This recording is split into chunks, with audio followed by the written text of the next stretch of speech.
And here we go, guys. What is up? Welcome to another episode of the Series X podcast. That is right. We are live right now. Good to see everybody in the chat. What is going on, Jesse, my moderator? Look at Sir X-Man is in the house. Of course, our brother Pong is here as well. What is going on, guys?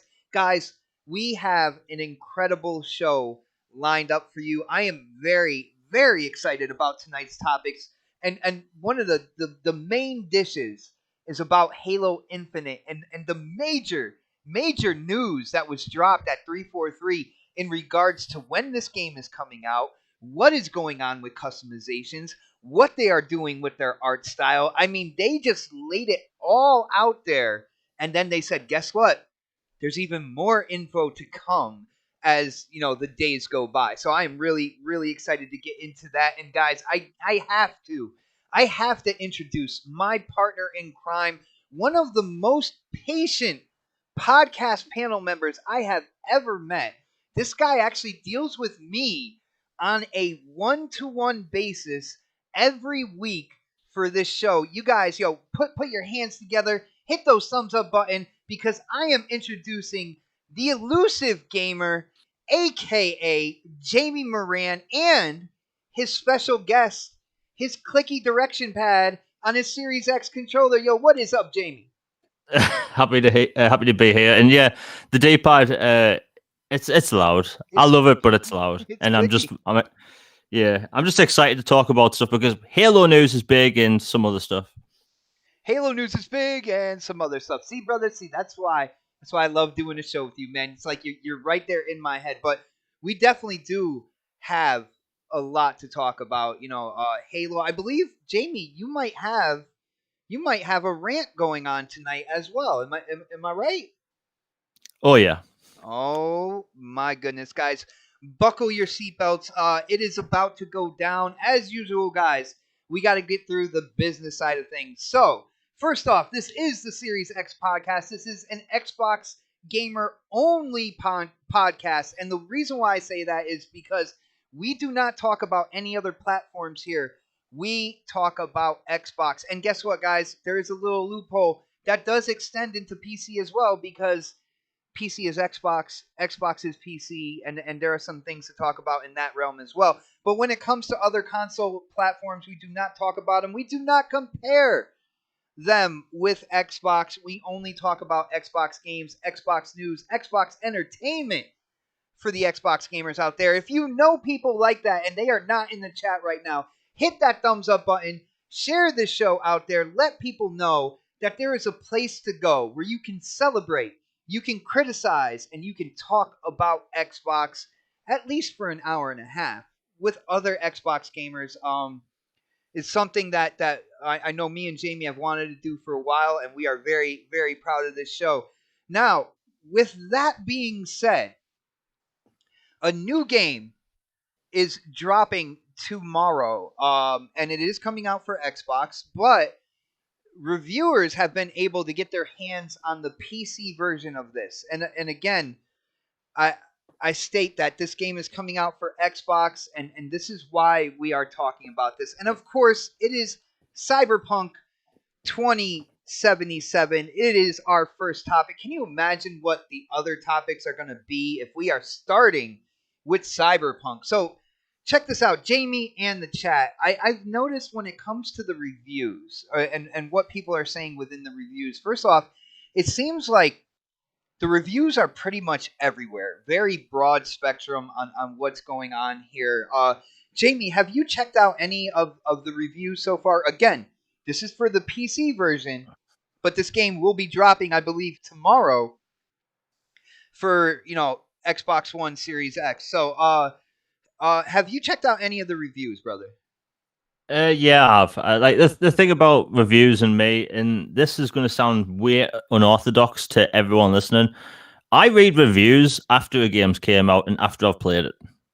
That sounds completely weird, I know, because I like to be my own opinion. I don't like to be influenced by anything else. But with Cyberpunk, I had to give all these a skim, and I noticed some similarities.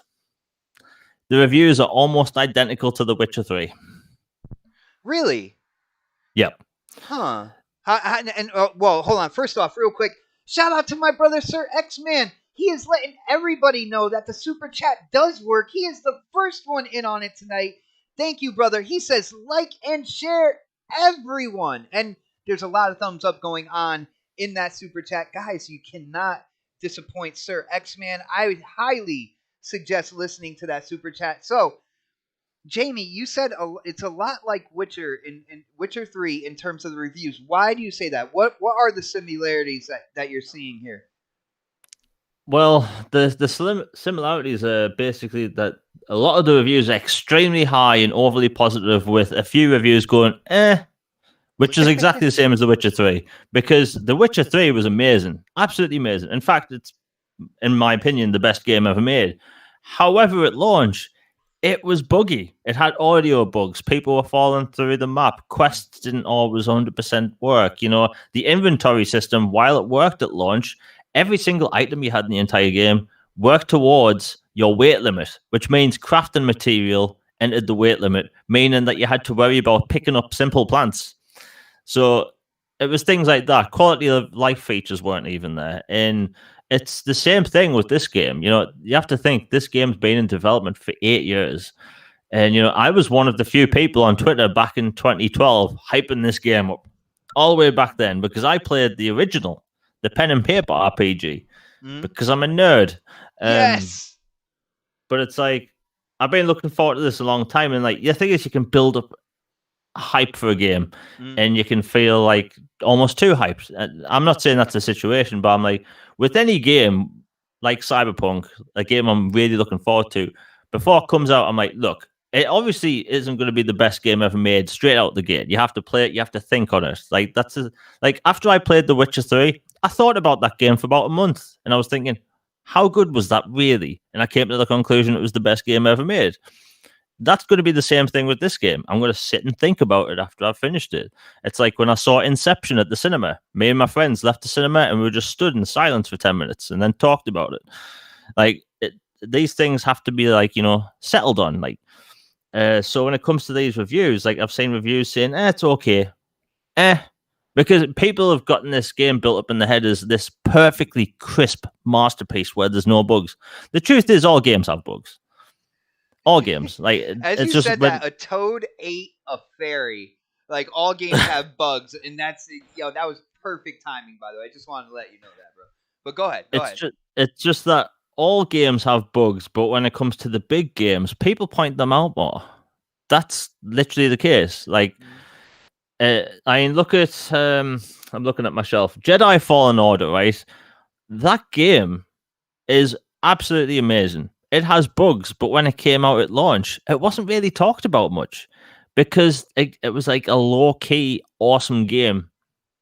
And it wasn't like this overhyped thing, you know what I mean? So with like the Cyberpunk, people are going to be mentioning like the bugs about it. People are trying to pull this game down before it even, you know, hit reviews. So it's like it has everything going against it. But at the same time, like, look at how it's been received on Twitch, for instance.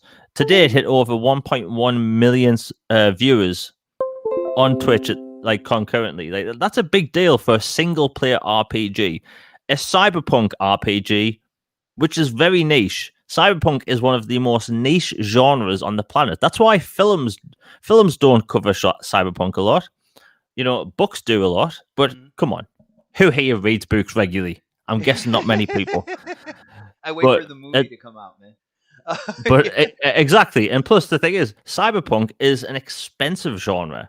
Like, what's easier to make? A game set in a field or a game with all these, like, you know, sky-rise buildings with, like, neon lights? It's the cyberpunk genre.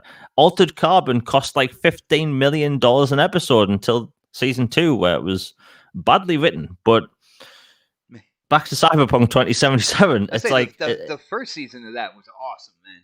Yeah, the first season was brilliant, and then they changed directors and writers, which completely ruined it. Although Anthony Mackie, who replaced like the main character, did a fantastic job. It's just that the story was crap.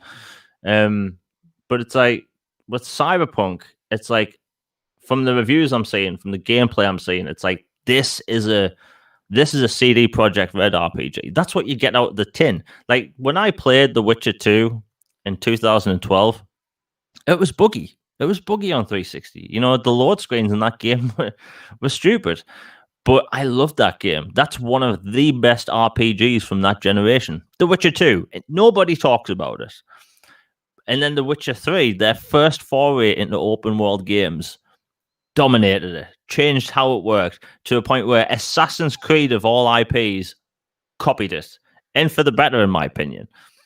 But it's like with Cyberpunk, this is their first foray into a first person game where you have guns and stuff. Mm-hmm. Like you can do so much more with quests in a Cyberpunk genre because there's so many more options. And the thing is about quests in The Witcher 3, there weren't really many options. Like you had one way to do a quest, two if you were lucky, and that was it. But that was fine for that. But with Cyberpunk, a lot of things that people are mentioning is that the options you have for quests, you can do things stealthy, you can go in and hack things, you can go in, you know, guns blazing, or go in as a brute and punch everyone with cyber powered fists. And it's like, it's clear that this game will be divisive. It's clear that this game will, it's going to have a fandom out the gate because CD Projekt Red fans have been looking forward to this game for almost a decade, myself included. But the truth is that every single person that's played it has said that they've had fun with it. I will say I am slacking right now. We were talking about Cyberpunk, and I didn't have any of the visual cues that I have usually for the games we're talking about and stuff like that. I have changed it right now. It's very interesting what you're saying, Jamie, in terms of like the similarity between the review so far between Witcher 3 in Cyberpunk. Now, when it comes to Cyberpunk, I know people there was people hyping this up like it's gonna revolutionize the RPG the RPG category genre when it comes to games. And there are some reviewers out there saying that it doesn't really do that. And at the end of the day, it's just a game. From what I am hearing about this game, and some complaints are the core storyline. It isn't that long. I think somebody clocked at like 17 hours or something like that, which to me would be decent. I feel like this game right now, people are not recognizing what it's doing to revolutionize the RPG genre within consoles and PC gaming. Now, the reason why I say this is I've watched quite a few reviews, and there were people talking about um, a living world. Basically, you have your main storyline, but the amount of stuff that you can do throughout the world in this game is absolutely staggering. I know people might call them side missions and stuff, stuff that doesn't really mean anything going ahead in the full story, but everything is kind of like interlaced in this. The side missions themselves, to the point where one reviewer even stated that one of his favorite missions that he did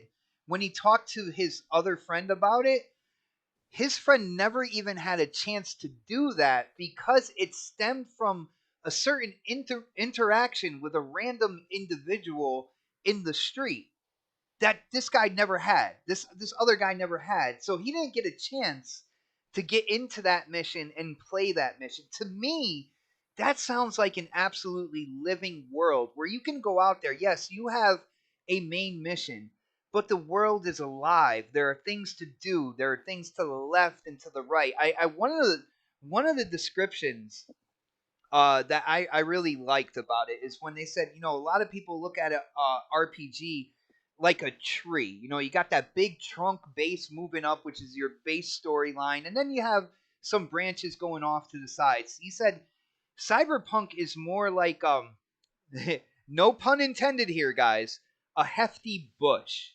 which means like kind of like right from the get go, you have branches that go off and they go off and then they lead to other branches that lead to other branches, and you can literally live a life in this world. To me, that is revolutionizing the RPG element, the genre, because it's not just about the base storyline. It's about living in that world, finding interesting things to do. I heard things about the side quest characters being as interesting as the main characters. Everybody having kind of like their own personality, their own characteristics. Jamie, correct me if I'm wrong. Isn't that what RPG fans have always like really wanted in that genre? Was a game like that? Like yeah, you have the main story, and you can go through the main story, but you can also live in this world and discover new missions and new characters, friends and enemies. Like as you're going through, kind of like at random, at will, throughout the entire city. Isn't that something that RPG fans would want from their game? Yeah, this is the thing. Like, this is the type of thing people been wanting. It's fresh. Like, this is basically Deus Ex times 1,000. Because Deus Ex offers a lot of those games. It offers detailed, dynamic quests. It has lots of interaction with characters. Side quests can sometimes play into main quests, and Deus Ex did that, but on a smaller scale. And this is what Witcher's doing, or I should say, Cyberpunk 2077 is doing now. And it's like, it's just such an interesting game because the thing about Cyberpunk is that a lot of people might not know is that the Cyberpunk theme in general for decades now is all been based around corporations having more power than the government and corporate espionage and literally corporations controlling how people live. And they can do that via, controlling people's body parts after a certain amount of people have had you know, neural implants and stuff. It's a deep genre. If anyone's interested and they want to get more cyberpunk, watch Ghost in the Shell, even the live action one, which is really good. Mm-hmm. Ghost in the Shell, Akira. These are like some of the origins. Blade Runner, the origins of cyberpunk, and Blade Runner 2049 is a perfect example of the modern take on cyberpunk. And it's just interesting because you go back to The Witcher 2, and The Witcher 2 tried to do this, but at the time with the limited technology they had, they couldn't really do that. So, but you could tell playing The Witcher 2, they had ideas they wanted to do, they just couldn't accomplish them. But the stuff that's in the game itself, it's still impressive. Like, I still recommend The Witcher 2 to play to people. And I think people should go into this RPG expecting something fresh because a lot of people are going into this thinking it's The Witcher in first person, but sci-fi. Not really. Not by a long shot. Like, The Witcher 3 is a very static game. Like, the world doesn't change. Conversations with random people don't, play a part into some quests. Like, the thing about The Witcher 3 is it has a million of question marks around the map, most of which that lead to treasure, some of which lead to quests, and the quests can be either fetch quest style things or, some interesting stories. But, like, there's several moments in that game where side quests are absolutely incredible. And like, I don't, all these years later, I still don't want to spoil it, but in The Witcher 2, you have this choice towards the end of the game. And then on the Xbox One or whatever other platform you played The Witcher 3 on, you get asked a question at the beginning of the game and you don't really think anything of it. And you see this person could be 10 hours, 20 hours, 80 hours into the game without the game even telling you or notifying you that there's a quest in this certain area. And it's like, it blows your mind. And this is what basically CD Projekt Red are trying to do with the whole game of Cyberpunk. And it's just, this is a big game and people are going to try and pull it down the best they can. Mm-hmm. But like, it's impressive. Like, this game's impressive. And the thing is, people are pointing out the bugs. People will point out the bugs with every popular game unless they like it. Yeah, well, when it comes to the bugs, some of them sound funny. Some of them really sound like what's going on when you're introducing kind of like this big open world, anything can happen type scenario. Now, first, real quick, I gotta shout out one of our followers, kind of like from the beginning, our brother Pong Soul, because what he said in the chat right here, I think this is perfect, and I think this is exactly what CD Projekt Red and the creator, the actual creator of the pen and paper kind of like cyberpunk game was what they were thinking about when they came together to make this game. He said this game like this is the game I've been waiting for basically since dabbling in the pen and paper game and Shadowrun back in the day. So hyped. And I think that's why it's a bush as opposed to a tree. You know what I'm saying? Where you can literally live in this world. Now, when it comes to the bugs, I hear some of them are funny. Some of them are actually understandable. Some of them are like audio glitches, like when you're trying to listen to somebody who's talking to you about things like that, the background, like the music or the people talking in the background, stuff like that could definitely get in on what's going on and kind of make it hard for you to hear. Yo, what is going on, Dark Optimus, my brother? Good to see you. Yo, Chipmunk is in the house as well. What is up, Surgeon? Guys, real quick, I want to let you know if you do like this channel, and if you feel like you wanna support it to a greater extent, you can always join and become a member.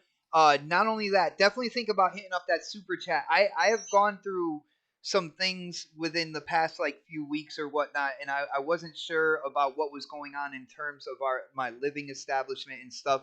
But all that stuff is kind of cleared out now. So if you wanna donate, you wanna support stuff like that, it'll go towards getting a new Xbox for me because right now I am on the Xbox One Fat. It'll go towards kind of like maintaining this household as well, guys. It is all well and good to do all that if you want to, but it is good to see Juan Castillo. What is going on, brother? It is good to see everybody in here. Uh Jamie, when it comes to the bugs and glitches, now first off, it was before the day one patch, and then they got the day one patch when it came to the PC. I'm gonna go with you on this one. Witcher 3 when it came out, it was also glitchy as well. Um, it seems like what CD Project Red does is like they when they think about a project, they go in and they try to do something that is very grand. You know what I'm saying? Very, very big. And then of course there are bugs and glitches that are involved in it, but another thing that I like about them is their support after the game comes out. So even if there are glitches where you're talking to somebody that isn't there, you can hear them or you can see like the wording if you got the captions on, but for some rhyme or reason, in that part, there's a graphical glitch. They're not there. Or, you have the background audio coming up over the person that's telling you something important about your mission and stuff like that. To me, these are all things that can be fixed. I feel like they wanted to get the game out and they're going to continue to support it afterwards. Dude, what is your take on these glitches? Do you think that it's overrun to the point where it's like not going to be playable? People are going to complain when it releases on the Xbox. Do you think that CD Projekt Red's track record, where they kind of they support the game, they make sure they iron it out over time, they put in the patches, they put in the work, stuff like that? Do you kind of do you fall into that camp where it's like, well, that they're gonna fix anything that's buggy and they're gonna iron it out over time? Where are you standing on these from what you've seen from people talking about the glitches, bro? I stand on the side of CD Projekt Red because, look, over the years, be it Ubisoft, EA, Activision, whoever, they give us games and they could be broken out of the gate. It could be something like, I don't know, Ghost Recon Breakpoint, where that game wasn't necessarily broken, but it had simple features missing for almost a year, right? So, like, these companies get scrutinized and criticized all the time. And, I'd say it's, most of the time it makes sense, right? The thing about CD Projekt Red is that they have this thing that a lot of game developers from big publishers don't have: goodwill. CD That's CD true. Projekt Red have gotten so much goodwill from us over the years because of the way they treat us. Like The Witcher 3 comes out, and inside the box it comes with a code for, like, I think it was like 16 pieces of DLC, albeit it was small pieces, things like, clothes, haircuts and stuff. But how many other companies would charge for that stuff? Almost every single one. Oh yeah. You know, And then like they did support the game for years with patches and updates, and then their expansions were as big as other games themselves, right? And the prices were actually pretty good. Like I think Hearts and Stone was $20, which in my opinion, yeah, definitely worth $20. So like they've got this goodwill over the years because of the way they treat us as consumers. Like if this was EA with like a Mass Effect Andromeda, that game was broken for a long time and they had no goodwill at all. Yo, So brother, you want to hear something about Andromeda real quick? And I'm gonna let you keep going, but this is something I know you know. Our brother from Four Guys with Quarters, the Italian Clowns. He actually came out. It was either today or yesterday on Twitter, and he announced a little secret he had. He was like, you know what? I really enjoyed Andromeda. Like I like the gameplay and stuff like that. Like he let it be known, and that's not a real popular opinion out there. So when you said Andromeda and everything that was wrong with it, I want to let you know there is at least one Andromeda fan out there, and his name is Italian Clown from Four Guys with Quarters, bro. I mean, before I continue with the CD Project Red thing, when it comes to Mass Effect Andromeda, outside of the voice acting, the story, the soundtrack, the writing, the way the game's designed, the way the game plays, the sound effects, the game's good. Mm. Meaning it's not good in any way.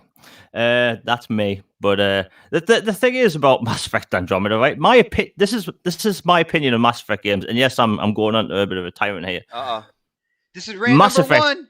Go ahead. Rant number one. Mass Effect 1 comes out in 2007. I played it.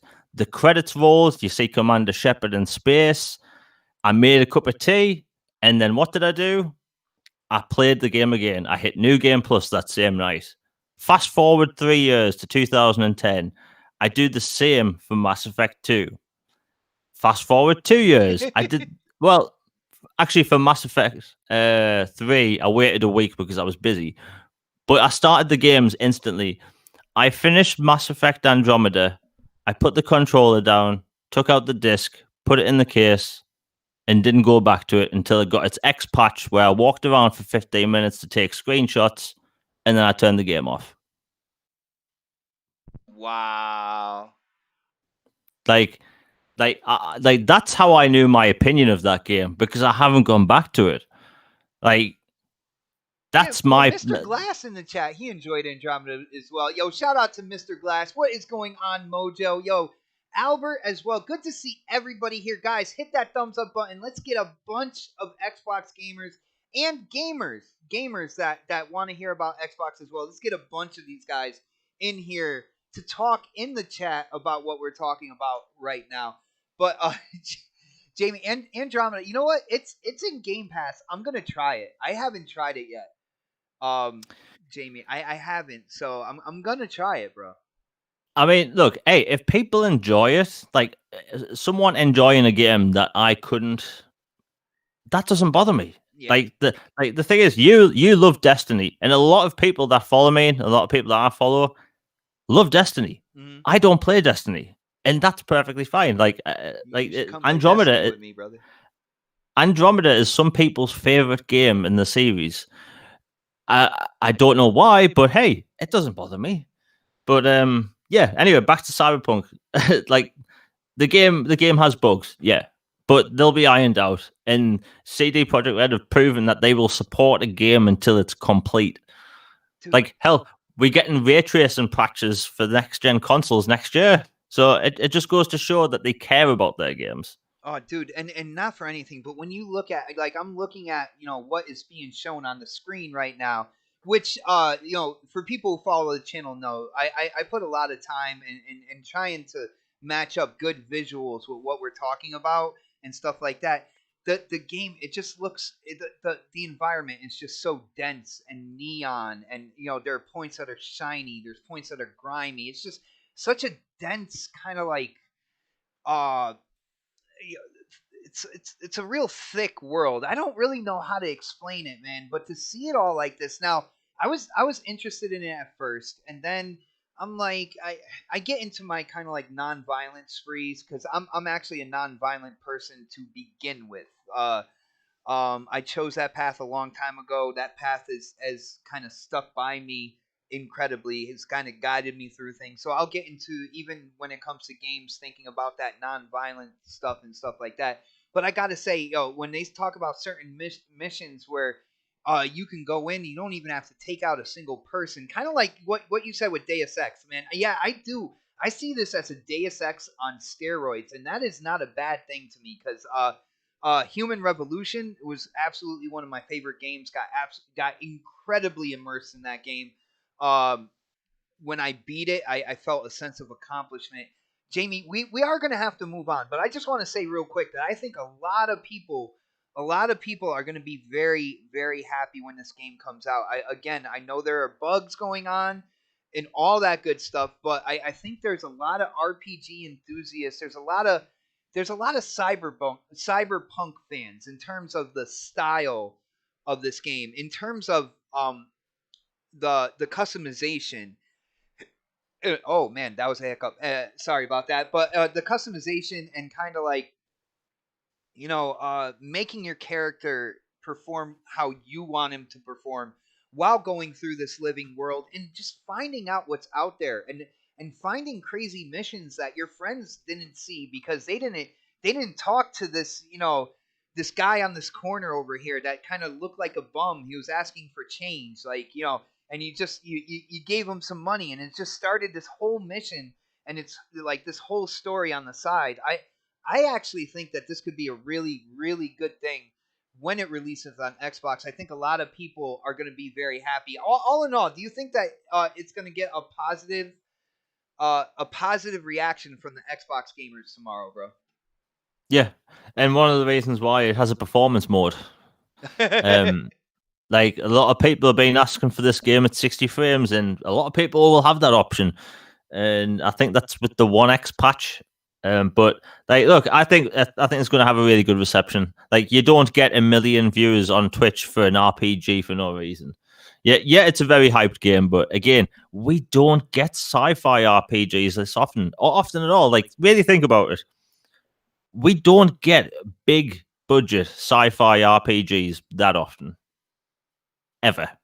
Yeah, no. Like, we got Mass Effect Andromeda, that's one, which that cost as much as Mass Effect 3, by the way.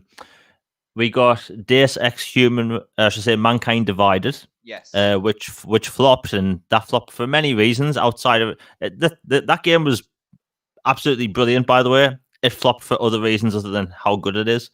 But it's like a lot of people will be drawn to this because it's new. We Mhm. don't, and especially we don't get cyberpunk games often to this level. It's intriguing. The style that's behind it. I think that's why so many people were checking out the streams. It's got hype behind it. There's popularity now. CD Projekt Red is known for being quality developers. There's just so much going for this game, Jamie. Yeah, I think it's gonna be really good when it drops tomorrow on Xbox. Shout out to Sir X Man hitting up that super chat one more time, brother. Thanks for the support and trying to help me get a brand new Xbox. And before I say the super chat, I gotta say, Jamie, Crispy Bomb was throwing shade because I am on the fat VCR Xbox One right now. I will let people know I am having an overheating issue with my Project Scorpio. I did get some thermal paste to try to re-thermal paste the system on a chip, the SoC. I really haven't had time to do that the last couple days. I've been running around doing, grown up stuff, unfortunately.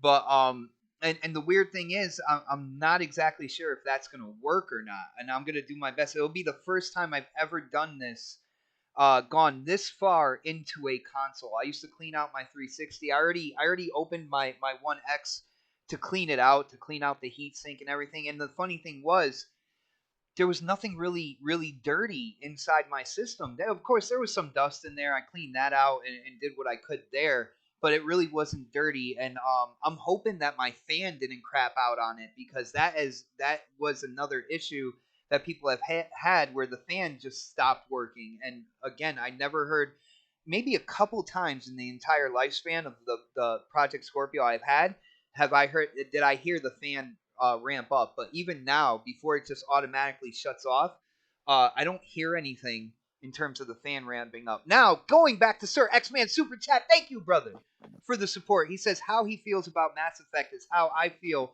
about playing Tomb Raiders. I've got to know how it plays when I got my weapons leveled up. Brother, I actually um I wasn't the biggest fan of the older Tomb Raiders, but when they came out with like the kind of like the remake definitive edition, Rise of the Tomb Raider, Shadow of the Tomb Raider, that kind of like trilogy right there really really hooked me in. I did like the other two, like the original Tomb Raiders, but I wasn't all in on that. And one more thing, yo, I got to shout out our brother Doggy Dog, a huge supporter out here in the community when it comes down to it. Doggy, what is up? It is good to see you, brother. It is good to see everybody in this chat. Yo, I think it's time to move on though, bro. Jamie, I think we got to get into your rant. I think it's about time. I think it's about time to get into your rant. And you are mad about something, and I love that the Series X podcast is a place where you can go and kind of air out your grievances. And I believe this one has to do with Square Enix. What is going on? What is getting the elusive gamer upset tonight, brother? Square Enix is such an incompetent company. It makes me wonder how they're still around. Like, I'm bewildered, flabbergasted to the point I have no idea how they still exist as a company, because they don't make decisions that are smart at all. So recently, I should say last week, there was a game called, I can't even remember what it was called. It was called the Saga Frontier, and it was announced for other consoles and mobile. And I was thinking, I'll look into this. And it looked like a very, decent retro style Japanese RPG. Mm-hmm. The fact that they didn't port it to Xbox is just pure laziness. Just pure laziness. If it gets Steam support, it's obviously working on PC, x86 architecture. They could have ported to Xbox, but they didn't because they couldn't be asked, right? Honestly, Square Enix just don't make good decisions. They brought Kingdom Hearts 3 to Xbox before 1 and 2. They brought the 1 and 2 remasters out to the Xbox like a year and a half later. What the hell is that? What is that? That makes no sense. And then they complain about the lack of sales of those games. They say that Japanese RPGs don't sell on the Xbox console when they barely put on any on. And when they do, they start with Final Fantasy 13 in a series that's been running for years. It's stupid.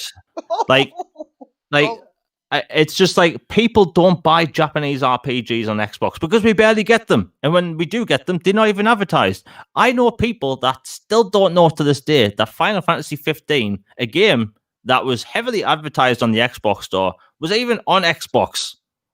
Like, Square Enix just do this crap all the time. It's like, we find and by the way, Dragon Quest 11, now out on Xbox, and it's one of the crispest, best performing Japanese RPGs I have ever played. Really? It's 4K 60, auto HDR on Xbox Series X and S, and it's amazing. I haven't encountered any bugs at all, and all games have bugs, but this game is just almost perfect. I know it's been out on other platforms before, but it's just one of the best performing Japanese games ever, in my opinion. But so it's the first time. Hold on, you recommend? I never played a Dragon Quest game at all. Do you recommend somebody who's never jumped into it to give it a try? Because you said it is in Game Pass, and all it takes is a download at that point in time. Do you suggest people check it out? Yeah, like, here's the thing, like, as someone that likes Japanese RPGs, I was wanting to play something that was, didn't require a lot of, like, effort when it comes to combat. This game is probably the easiest Japanese RPG to get into. You don't have to play any other games in the series. It's its own thing, much like Final Fantasy entries. Literally, if you've never played Japanese RPGs, Dragon Quest 11 is the perfect jumping in point. Because the combat's easy, the story's easy to follow, it has good cutscenes. The gameplay is turn-based, but you can still move your character around, so there is more engagement with the action. Oh, it's wow. Just, it even has like a light crafting system, and you might think, crafting system, that might be a bit over the top. Its crafting system is super easy. Like, literally, it has so many quality of life features. There's these bells scattered around the map that if you somehow get lost from your horse, you ring the bell, horse comes to you. You rest at these shrines, you save, you can get cured. It's just it has all these quality of life features. A lot of RPGs take a time to take some time to get, and it's just like out of the gate, it's easy. And that's the problem with a lot of Japanese RPGs is that they aren't easy. They're inherently hard. It's funny because you're selling me on that because like I wasn't really into JRPGs at all. Like I got into Final Fantasy VII really big on the original PlayStation. Like I know life that game, but when it came down to it, I was never a real big JRPG fan. But to hear what you're saying about the turn-based style, but you can still move around, like I feel like that's the way they should make these games, and you definitely have my interest with this. Shout out to our brother Doggy Dog 420 hitting up that super chat. He says the super chat works, panel and chat. And guess what, guys? Once you get the okay from Doggy Dog that the super chat works, that's when the super chat goes crazy. He's got that golden touch, guys. He let everybody know that it is going down and the super chat is running smoothly. So yeah, when it comes to Square, I hear where you're coming from, and I do have to say, coming out with Kingdom Hearts 3 and then coming out with 1 and 2 and kind of like their versions and stuff a year and a half later, it didn't make that much sense to me either. Now, I was one of those people, it was a few years ago, when, rumors of Kingdom Hearts 3 coming to Xbox and stuff like that were they were circulating, and I forgot who it was. I wish I could remember the name. It was a few years ago, but they started a petition to get Kingdom Hearts 1 and 2 and their different iterations onto the Xbox before Kingdom Hearts 3 came on, and I signed that petition and I supported that movement because I thought it made sense. Now, the only thing I could think of, Jamie, in terms of why they didn't do it right off the bat is because they didn't really go in and think about optimizing those versions for the Xbox, and their main focus was on their newest iteration, and then they were gonna go back and mess with it. But still, it would make sense. I don't understand how you would try to sell a sequel to a franchise on a new platform without offering the originals. This is x86 architecture we're talking about here in terms of the hardware and whatnot. So it's not like it's a difficult thing to plan out and do. I definitely hear you on that, brother, and I don't know, man. Anything else you want to say on this rant before we move on to other topics, bro? Yeah, it's just like Square Enix being incompetent. Like the thing is, people have been talking about Dragon Quest coming to Xbox and Xbox Game Pass for like months now. And the thing is that when it finally hit the store, and I've seen maybe one other game do this in all my time on Xbox. They forgot to activate achievements. So Oh no. so for the first about, I don't know, day and a half, you couldn't activate achievements.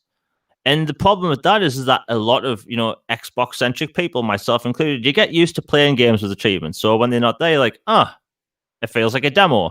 So the amount of people that message me say, after a while of playing, like I understand exactly where you're coming from when it comes to achievements. If you're playing a new game, say you put a good few hours in there and you don't have anything pop up saying like you did something, it's almost like something is missing from the game at that point in time. yeah, and the amount of people that were messaging me saying, "Hey Jamie, I'm not going to play this. There's no achievements," and I had to go in and find out if achievements are happening. And yeah, they're there. They're already there. People can unlock them. And I found out really quickly because I played the demo. So when I started the game up, I had like a little pop up saying, "Oh, I got an achievement." It just said the game didn't support achievements, but it's like their their debut in Dragon Quest on Xbox, and they didn't have like bloody achievements ready. And that's just a big oversight. Another thing is that, and a few people have mentioned this in chat, the timed content on other platforms. Now, Square Enix makes deals with other platforms, and that's a given. That Square's done this for years. But the thing is, it's like the problem with these 2-year deals. So for things like Project Athea and likely Final Fantasy 16 is that by the time the game comes to these other platforms, nobody cares. And that's the problem. These Uh, games won't sell. Like, will I buy Final Fantasy 16 when it comes to Xbox? Damn right. The problem is that the masses won't. It's not going to get the marketing campaign that a new release would, which will go towards them not selling many copies, which will make them go, not going to put any more of these on in the future because nobody bought it.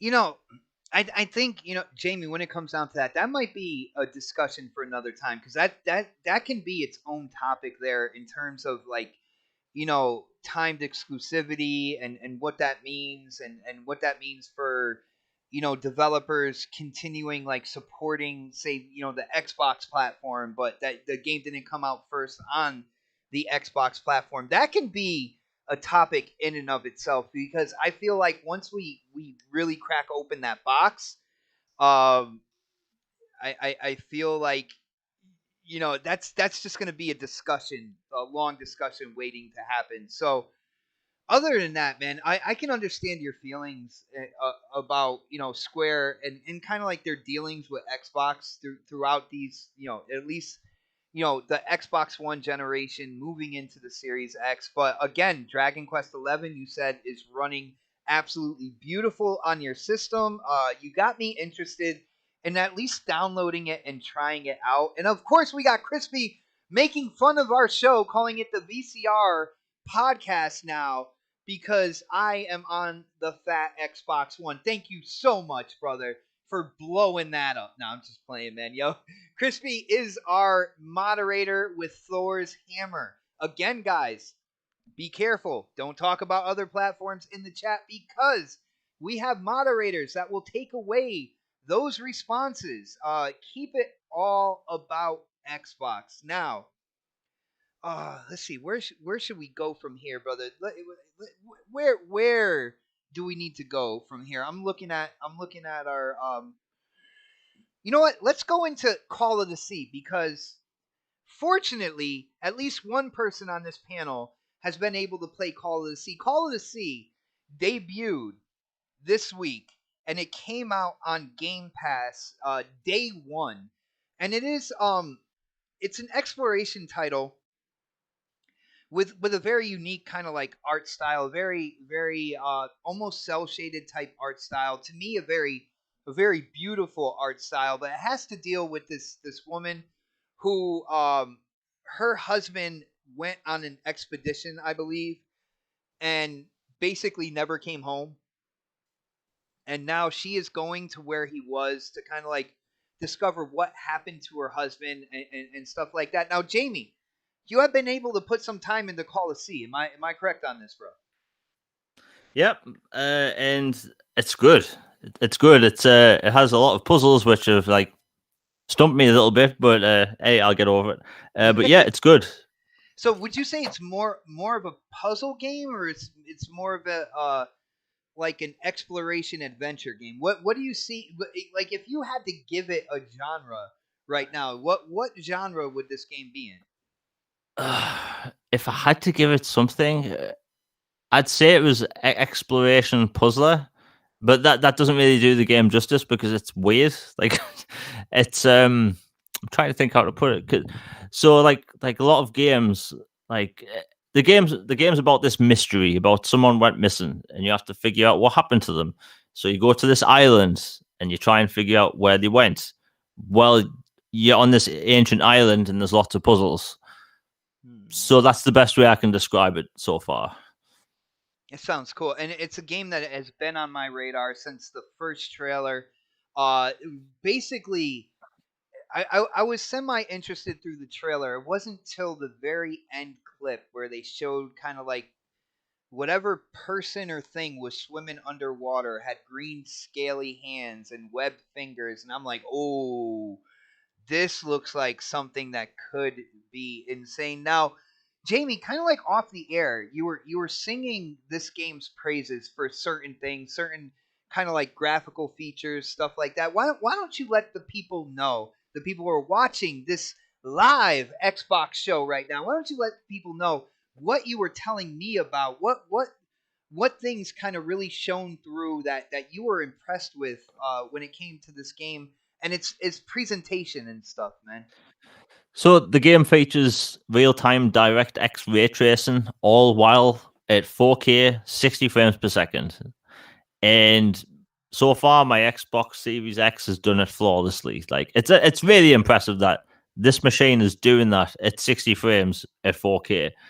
And the way the game does ray tracing is that if you've seen a lot of other games, so like Watch Dogs, there's lots of puddles and that everywhere, and you get those reflections. It's not really like that in this game. It uses ray tracing to basically enhance light, and light just think of standing on a beach on a really sunny day. Everything's oversaturated.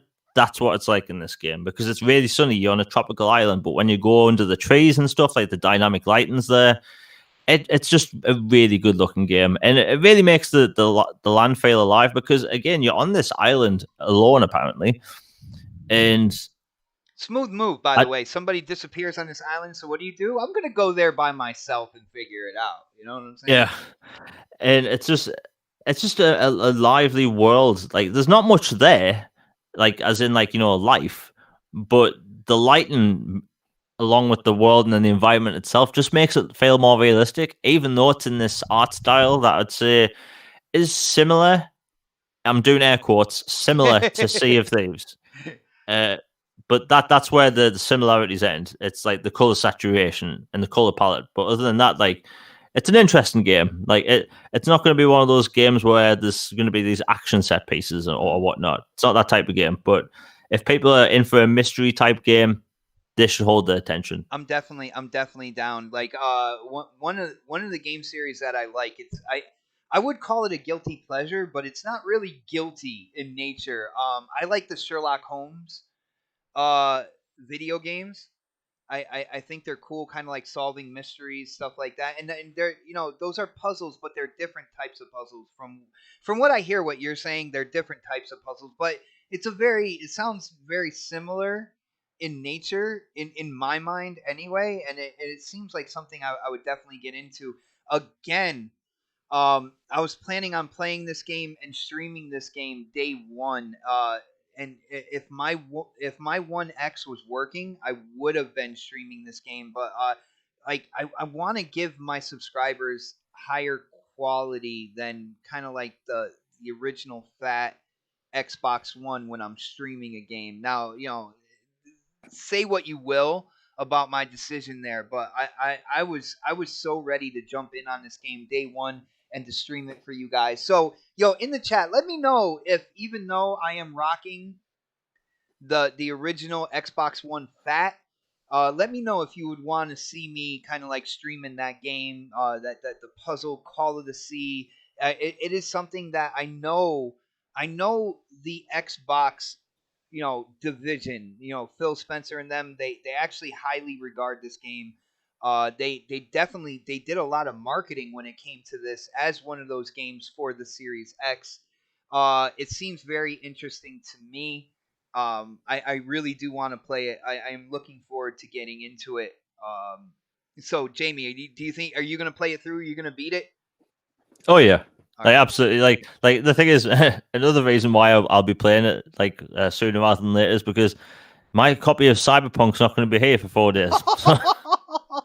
Oh, dude, Jamie. Sometimes I feel for you, brother. You've waited how long for the Mass Effect kind of like remaster type thing going on? There's certain things, man. When you say and timing when it comes to stuff being sent to you on time is another thing that I've noticed throughout the years. You have had an issue with as well at certain points, like games, releasing and kind of ending up at your doorstep on time day one sometimes it's been an issue. So dude, I feel for you when it comes to your kind of like luck with that, but at least you're gonna have something to play. You're not just gonna be sitting there waiting while the rain is hitting your window and you're just sitting outside, sitting there just looking outside waiting for your game to come in. You'll have something to do, so I can appreciate that. um Guys, before Jamie, I'm gonna leave this up to you. Should we do Halo now, or should we talk about Minecraft first? What do you think, bro? Well, Minecraft's a small topic, so I think we can get that out of the way quick. Dude, anytime somebody says small topic, we kind of it balloons. But all right, guys, we are getting ready to talk about Halo. So if you haven't done it yet, hit that thumbs up button. Share this out there. Let people know that we are going to go in on the massive news that 343 Industries released about Halo Infinite and stuff like that. But first, we got to talk about something that's even as crazy as that. And yo, shout out to Brad Sams again. Again, he is a YouTuber that I watch his content. Whether he's talking about Xbox, whether he's talking about Surface tablets or the Surface Book, he talks about Microsoft things, Microsoft hardware, Microsoft software, and he came out with a video. Let me see if I can just the name of this video real quick. I'm looking in our DM, so just give me a second here. It states that Xbox is dominating gaming, and the funny thing is that it's a little clickbaity in terms of the title, but then again, so is the title of this show tonight as well. I do know that.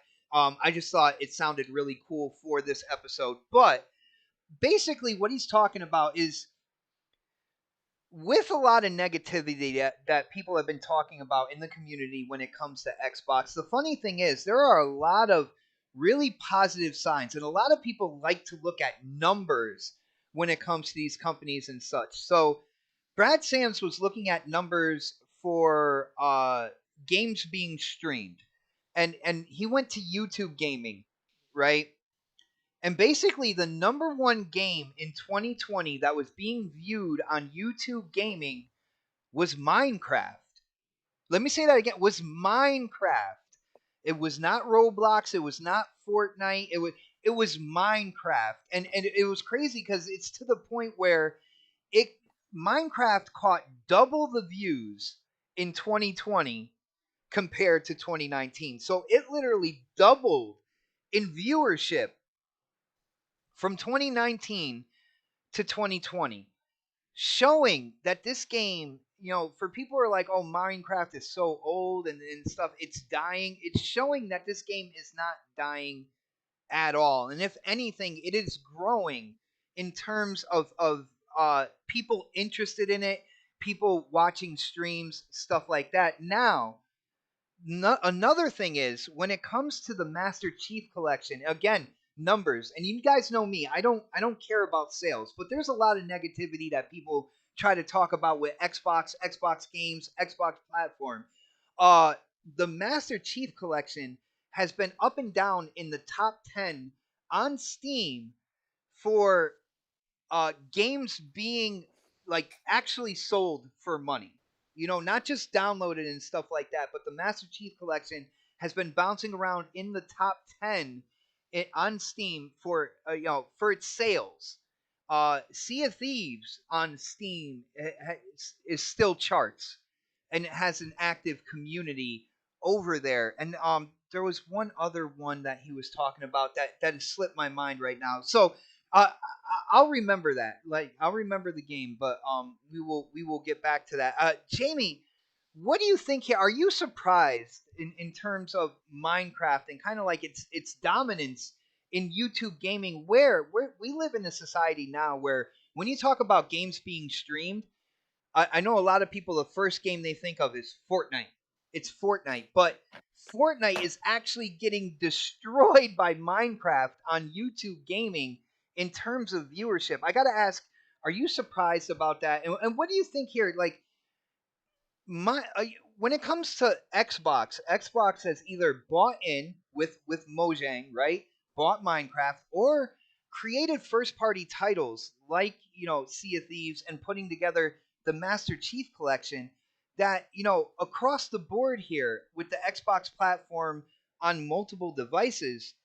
Yo, Xbox gotta they have to be really happy with what's going on with Sea of Thieves, Minecraft, and kind of like their first party games as a service that's going on here. Dude, what do you think about this news? Does this surprise you with what's going on with these games, bro? No, no. So the thing is, like, Minecraft prints money, whether people like it or not. That's a thing, you know. Like, you know how you can subscribe to topics on um, YouTube? Well, I'm looking at YouTube's topics right now, and Minecraft has, as a topic, has 15.2 million subscribers. Some of those subscribers, I should say, some of those creators have millions of subscribers. You know, people like Vicstar123 has like 5 million subscribers or something like that, and he posts Minecraft gameplay. Like Minecraft's huge, um, and like it has its spin-off, Minecraft Dungeons. Like we don't know how that panned out, but hey, people like it, and it's like Minecraft is popular because people keep finding new ways to like play the game. And And the every other updates as well, updates, new maps, stuff like that. Let's be real here. Not only do people find new ways, which you're absolutely right with that, Jamie, but they have supported it for years, man, and they've continued to add new things and get people interested in it over time as well. Yeah, I mean, like I stopped playing years ago because all I did in that game was dig. That's all I did. I need a good Found a mountain. digger. I'd find a mountain. Think, that's a big mountain, and I'd hollow it out. Don't know why. I just did. Um, but the thing is, like, Minecraft's huge. It's huge with kids now when like they can learn to program using Minecraft. And the thing is about Minecraft is that Minecraft has these huge waves in popularity. It's popular 1 minute, then it dips down, it goes back up. And then you look at Fortnite, and Fortnite's been this super cool thing for 3 years. I'm doing air quotes and shaking my head side to side because, I can picture. like, that's how I see Fortnite. Ew, ew. Like, but like Minecraft, I understand it, I get it, and it's going to continue to grow. Will there ever be a Minecraft 2? They don't need to do Minecraft 2. Like I would like one I though. the I would. official RTX stuff went out on PC this week, and it looks phenomenal. So it's like the game's going to continue to grow, and like some of the biggest creators in the world post Minecraft content. So there's that, and it's just interesting to see how people play the game in groups. It's just an entertaining thing to watch Jamie, sometimes, and Jamie, we got to start streaming Minecraft together. All right. I hope you don't mind, but it's something we got to do. There is a Game Pass achievement that's going to earn you Microsoft points this month, and it's like digging 1,275. Like it's like breaking so many like over 1,000 blocks or something like that. Dude, I think since it's so popular, me and you, we need to start streaming Minecraft together. You can dig and I'll build. Like we can be the yin and the yang in Minecraft, bro. We could do this. I stopped playing Minecraft because I got bored of it. Like, it's not for me anymore, man. Like, and here's the thing, like, that thing you were talking about the whole 1,000 block thing. Yeah. They did that about 2 months ago for Terraria, and that game doesn't exactly control easy on a console, but you can do it in about 2 minutes. Like you just go to a place where there's sand and just hit blocks, walk forward. You can even get an elastic band and Oh, you cheater! strap You it around did your the controller. sand cheat, man. Couple, like a hit or two, and that's it. Like that, it's done. Oh, come on, bro. You gotta hit that. You gotta hit the stone, man. You gotta make it worthwhile. Like I could probably do that in my sleep, but my point is that the whole Minecraft thing keeps going, like whether I like it or not, and whether a lot of people listen like it or not. Like Minecraft, just it's a money generator. That's what it is. It's funny, Jamie, that you said that. Yo, shout out to Portal Player. What is going on, brother? Good to see you in the chat. And Portal Player was like, well, it's a multi-platform game. It doesn't really do anything for Xbox.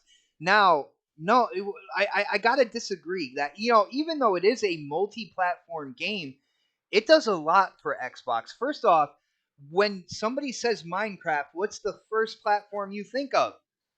Xbox. Like, ever since the acquisition, I know before that it was definitely open platform PC. But ever since the acquisition, when somebody says Minecraft, I think Xbox, and I know there's a lot of people out there. That's the first thing that they think about. So having so much popularity, having the name associated with it because it is now it's a first party title that is on multiple devices, and and with the amount of people that are still buying it and playing it, it is still bringing revenue into Xbox, which is then being used to make other games, other first party games that are, that are Xbox. So that right there, I think has a lot to do with Xbox, bro. And you might disagree with me, and that's all well and good.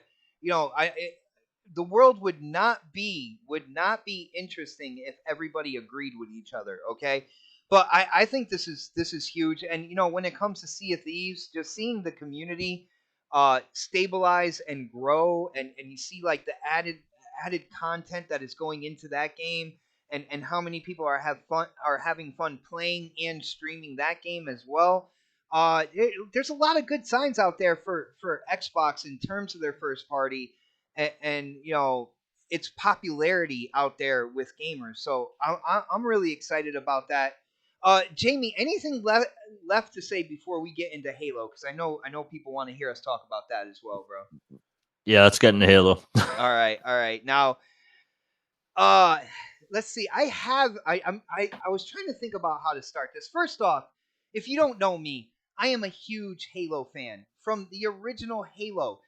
Playing the original Halo on the OG Xbox for the first time hooked me on the Xbox. The scope of the original Halo Combat Evolved, how big the areas were, how I can look up and there was just this structure that would go up as far as I can see and as down as low as I could, like as low as it could go, and just my imagination of what is down there, where can I go, what can I do. Game had me absolutely hooked, and I have been a huge Halo fan, moving into multiplayer as well as the story. I'm all about Halo, and of course, Halo Infinite was delayed. Now, I do have straight from the 343 Industries website. I do have an update for Halo Infinite on here. And then, I'm going to read some things. Now, first off, it starts with Joseph Staten, who is now the creative director to Halo Infinite. We all know, seats have been changed, people have left, people have been replaced, and Joseph Staten. I'll let you. He says who he is in here if you guys don't know. So he says, "Hey everyone, I am Joseph Staten. Uh, I've been if you've been a longtime fan of the Halo community, you may already know me. If you're new to the Halo community, hello, it's great to meet you." He says, "I was part of the Bungie team who made Halo Combat Evolved, Halo 2, Halo 3, Halo 3 ODST, and Halo Reach." He says, "I came up with the design side of these projects, wearing many different hats over the years, including writer, cinematic director, creative director, and even a voice for the grunt." So this is the guy who has taken over as the creative, basically the lead. He is the boss that everybody is answering to when it comes to this game being finished and shipped out. Now, first off, let's see. Let's see.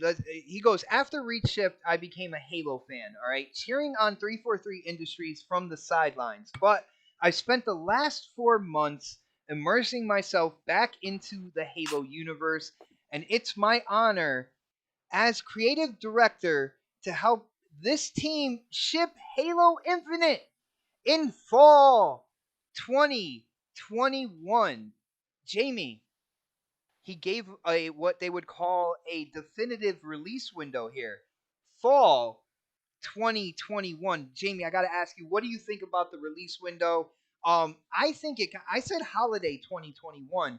I feel like fall and holiday kind of blend into each other. A lot of games kind of will release in September, that September, early October, but they're aimed towards the holiday. I got to ask you, Jamie, what do you think about this release window? And can I call myself right on this, even though I said holiday 2021? I need to know from you, brother. Can I say I was right here? Yeah, unfortunately. I mean, look, you're right. The thing is about me is that I look. I did business at college, right? So when I did business, and me looking at this, I was thinking, okay, they're not going to hold off Halo a whole year after its planned release date and then just to have it sync up with the 20th anniversary. Like financially, that doesn't make any sense, especially since they had deals with, all these other companies, like some American cookie companies and, things like Mountain Dew and stuff. Like they had all these deals in place to have Master Chief plastered all over these products, which they can't have on the shelf now, or at least they can and have the codes be redeemable later. But my point is that it didn't make sense to me. But again, $1 trillion company knows more about business than me. So it's a shame. Like I was thinking this was going to be out by July.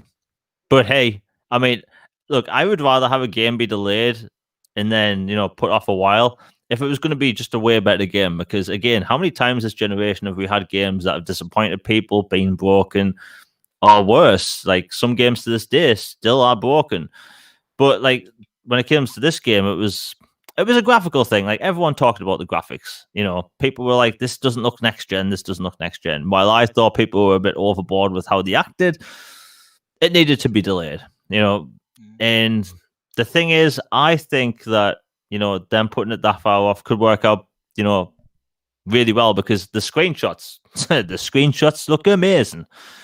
And like, if Well, I'm going to get it, we're seeing the new shots that they have been like that they have showed with this whole thing that they released on their website. So I did put together shout out to Xperia.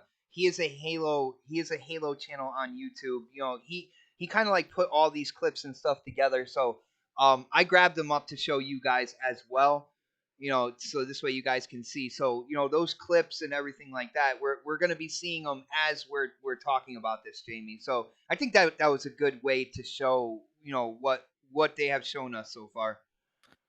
yeah, I mean, look, the game looks good, right? And the thing is, if you play a lot of games over time, you notice that the multiplayer doesn't ever look as good as the single player. Whether they turn down certain lighting effects, certain particle effects, like it usually is the case with a lot of games that the single player just looks better. But I'm looking at these screenshots thinking that looks better than the single player. So if this is any indication of what the final product's going to look like, then the single player should look bloody phenomenal. And again, the screenshots look really good. The new armor, I love that new armor. Oh You my know how goodness. I've been saying for a long time, I like the practicality of the Halo 4 armor. I look at that chrome armor and think that's very practical. That looks like a military superpower would make that, and I like it. I've grown up on sci-fi, and my problem with Master Chief's armor from Halo 1 through 3 was that it was very Lego-ish. Like military would never design armor that way. But then he got his like redesign for Infinite, and I was like, I prefer the older style. Hmm. Now check this But out. Oh, my bad, my bad. I heard such a brief thing, and you talking about art style and stuff like that. I was going back to the website to talk about this because in this interview they go on and they start going for uh the graphics developers, stuff like that. So Staten kind of goes off to the side and they start interviewing people who are really working on the game, not just directing the people who are working on the game. And just to let you know, this is what they're saying about the gameplay that was shown, the gameplay reveal. He said the primary goal of the campaign demo in July was showing Halo Infinite gameplay for the first time. While that aspect generally landed as we wanted, the reality is that the art and visuals weren't at the bar we hold for Halo. Even in a work in progress state, much of the feedback we were hearing from the community aligned with our own views and work we were already committed to doing around things like indirect lighting, material response, foliage and tree rendering, clouds, level of detail transitions, and character fidelity. Still, the feedback was humbling, and it's also pushed us to look at additional opportunities for improvement. Now, real quick, visual fidelity is a very important goal for Halo Infinite, and the graphics and art teams have been continually aspiring and working closely with each other to create the best looking Halo game ever. I definitely want to acknowledge the input that we got from the Halo community and our fan base, staying open to critical feedback and looking at areas where we can team and do better is an inherent part of our culture at 343. And they went on to say when it came to Craig, they talked about Craig. They went on to state that the facial animations for the enemies was not there yet. Like they didn't have them in there yet. So with that being said, like they didn't think that people were gonna go frame by frame looking at stuff like that. And of course they did, and that's how we got the infamous Craig. Now, they said they've worked on material response in terms of lighting. They've worked on kind of like showing more wear on the armor sets for the enemies, and of course your character as well. Jamie, what do you think about what they're saying here with what they showed for the gameplay? Do you look at this as an excuse? Because I'll share my thoughts after you, Jamie. But do you look at this as an excuse? Do you see them really like this is what they were really thinking when they put out this gameplay? Or do you see them kind of like trying to cover their tracks and kind of um smooth the community over and kind of get them back into their corner as they did make a mistake showing this, and then they're rectifying it now. And before you answer that, Jamie, I do want to shout out our brother Jesse Darby hitting up that super chat. Thank you for the support, brother. He says, I'll play Minecraft with you, Xbot, if you want. Jesse, I will take you up on that offer. We will break blocks and build things together. Uh, I think that should be a slogan. Break blocks and build things together. Minecraft. Jamie, I'm gonna write that down, and I think we're gonna have to talk to Mojang and Xbox. I think that's their new slogan right there. But Jamie, what do you think about like what they said about the gameplay reveal? Is it an excuse to you? Is it a good reason? Are they just trying? Are they trying to get back their fan base because they feel like they made a mistake and now they are inherently trying to correct it? Where do you think they're going here? I think it's part of them listening to people. It's part of them telling the truth. Because the thing is, remember when we saw Gears of War 4, like before when we had the beta, people were Mm-hmm. like, "Oh, this game looks rough. It looks rough," and people were making videos saying this is an ugly Gears of War game. And then the game came out, and people were like, "Oh, so that just was early visuals." Like, and it was almost about the same amount of time in between the two. So, like to me, it's like I thought people acted overboard, and when I make gifs and post them on Twitter, I want people to know that I literally go frame by frame, second by second, and I know for a fact that the people that found that Craig meme, they had to find an individual frame within a 2 second moment of the game. Yeah. I should say a 2 second animation. It's like the fact that people were scrutinizing that game, screenshot by screenshot, frame by frame, told me people were trying to find something to find. Because imagine this: imagine if Craig wasn't found and nobody zoomed in on his turtle-looking face. Would we still be in this situation right now? Well, Probably not. can I tell you? Can I tell you what they would have done? It would have been a motion meme for all the cloud pop-ins that were in kind of like in the distance in the horizon. 'Cause, like I saw that as well, and my whole thing was, well, this is definitely being run on a computer. It didn't have the velocity architecture and whatnot. That's what I was thinking in terms of the pop in that I saw. But if it wasn't Craig, let's be real, Jamie. If it wasn't Craig, it would have been that or the trees popping in. There would have been something that would have been memed out. But Craig, I think Craig became so popular because Halo 343, Xbox, they all kind of like they adopted it. 343 is the one that who actually gave him the name Craig. And I think they helped make it popular instead of something that was incredibly negative to the point where there are actual Craig fans out there now. I know I'm one of them. I think Craig is all powerful. You don't mess with Craig. Messing with Craig is like messing with Chuck Norris. I swear that's the way it is. It's actually like messing with two Chuck Norrises. Okay, it's the power of two Chucks in one brute, and that is Craig. So, you know, let's be real. If it wasn't Craig, it would have been something. But it was kind of cool the way 343 and Xbox kind of like adopted Craig into all this stuff. Yeah, I mean, look, I always think a company should lean into memes. Like, look at the Xbox Series X. People was like, "Oh, that's a fridge. That's a They made fridge." a And what did fridge. Microsoft do? They made a bloody fridge. That was So, incredible.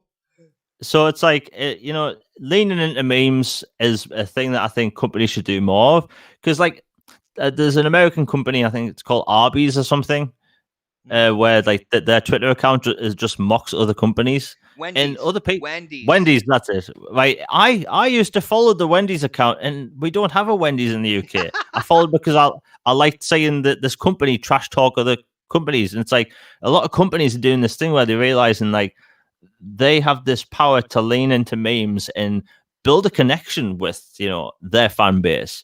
Like look at Microsoft socials now. Even the Microsoft account, like Microsoft Twitter account, posts memes and style stuff now. So it's like companies lean into this stuff. But back to the whole Halo thing, it's like it made sense. But there's one thing I keep saying, and I've seen this since yesterday, and it makes my blood boil. People saying that putting the pressure on like they did to Halo is the reason why we got this update and the reason why it was pushed. Oh, And that is that the same person that I'm thinking of right now? Because there's somebody. He's a friend of mine, and he loves to take credit for stuff like this. Like uh, it was him that did it. surprise Surprisingly, no. Oh, okay. I've seen a lot of people say this, and my problem with that is that I don't think people should do what they did with that game to the extent that they did. People went way over the top with that. At the amount of times I'd see a developer from Halo Infinite talk about the game or just talk about anything, the amount of people that would be posting memes, calling them trash, saying that they should leave the job, they should get sacked, and it was just awful. Like I don't like seeing people get treated like that, and Mhm. to see people say, "Oh, we did that because we tried to ruin their careers," basically. That's what I saw yesterday, and I just had to shake my head at it because, like, look, the Craig thing was funny at first. People have turned it into a meme, and we can now run with it. That's a thing now. But I don't like the fact that all these developers are people. These people have been stuck at home like us all year. They've had to put up with people just harassing them on Twitter over this bloody dude on this. I was going to say Krogan. I forgot the name of the race.